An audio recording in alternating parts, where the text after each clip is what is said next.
नमस्कार दोस्तों, आज हम बात करने वाले हैं आपके एक बहुत इम्पोर्टेंट टॉपिक के विषय में, जिसका इतिहास के विषय में, हिस्ट्री के विषय में।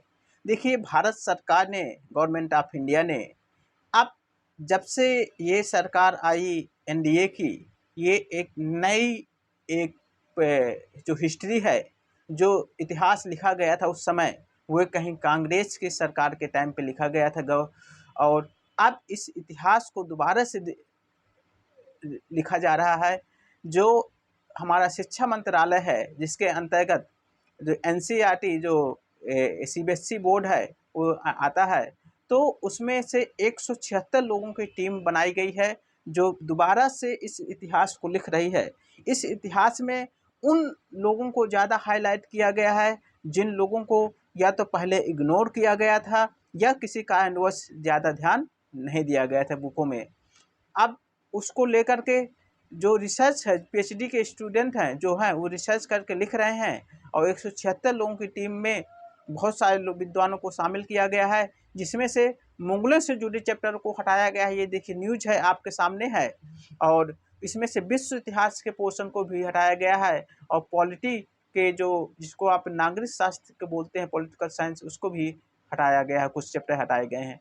तो आपको इन चीज़ों को याद रखना है कि जो चैप्टर हटा दिए गए हैं उनसे, यदि आपका पुराने बुक किसी से परचेज किया है तो हो सकता है वो बुक में लिखा हो, लेकिन बहुत सारे टीचर्स पढ़ा भी रहे हैं। क्योंकि उनको इस चीज़ की जानकारी है नहीं, वो उनको पहले से आ रही हैं चीज़ें और वो पढ़ाते चले जा रहे हैं। लेकिन असल में क्या है कि ये इन चैप्टरों से क्वेश्चन एग्जाम में या सीबीएसई के द्वारा पूछे नहीं जाएंगे। तो अपना आप टाइम मत वेस्ट करिएगा इन चीज़ों को पढ़ करके, और जो आपका मेन सिलेबस है उसको ध्यान रखिएगा।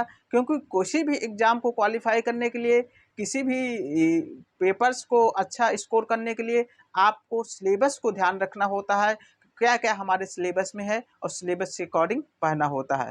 तो ये जो अब इतिहास में हम, जैसे मैंने बताया कि बहुत सारे चीज़ें थीं, बहुत सारे हमारे हिस्टोरियन कहते हैं कि उस समय इनको ज़्यादा तवज्जो नहीं दिया गया था, क्योंकि उस समय इतिहास दूसरे पूर्वाग्रह से ग्रसित था। तो इस वजह से हमारी जो गवर्नमेंट है, ये एनडीए की सरकार है, ये दोबारा से इतिहास को लिखा जा रहा है, इस इतिहास का लेखन किया जा रहा है। और आशा करते हैं कि आप सबको इस चीज़ ये पसंद आया होगा। और ये जो एनसीईआरटी का सिलेबस है, और ये चाहे आप आईएएस का एग्ज़ाम दें, चाहे यूपीएससी का एग्ज़ाम दें, कोई भी एग्ज़ाम दें, चाहे पीसीएस का एग्ज़ाम दें, और सभी एग्ज़ामों में ये क्वेश्चन पूछे जाते हैं। लेकिन आपको ये याद रखना है कि अब इनसे जुड़े हुए क्वेश्चन नहीं आएंगे, क्योंकि आप लोग देखते हैं कि बाबर हो, चाहे हुमायूं हो, चाहे अकबर हो, जितने भी मुगल रूलर्स हैं, शेरशाह सूरी, जहांगीर, सबको बहुत लोग बहुत से पढ़ते थे। अभी भी बुकों में आ रहा है, चाहे पुरानी बुक, कोई भी लूसेंट बुक उठा के देख लीजिए, चाहे स्पेक्ट्रम उठा के देख लीजिए, चाहे बिपिन चंद्र, चाहे कोई भी सतीश चंद्र की बुक उठा के देख लीजिए एनसीईआरटी में, तो पुरानी बुकों में सब में दिया हुआ है। तो आप लोग नई किताब लेंगे 2023 और 24 के सेशन के लिए, उनको पढ़िए और उनमें ये चैप्टर नहीं आएंगे। साथियों, मैं आशा करता हूं कि ये न्यूज़ पसंद आई होगी और इस तरह से जुड़ी हुई इंफॉर्मेशन आपके साथ साझा करता रहूँगा। तब तक के लिए जय हिंद, जय भारत, वंदे मातरम।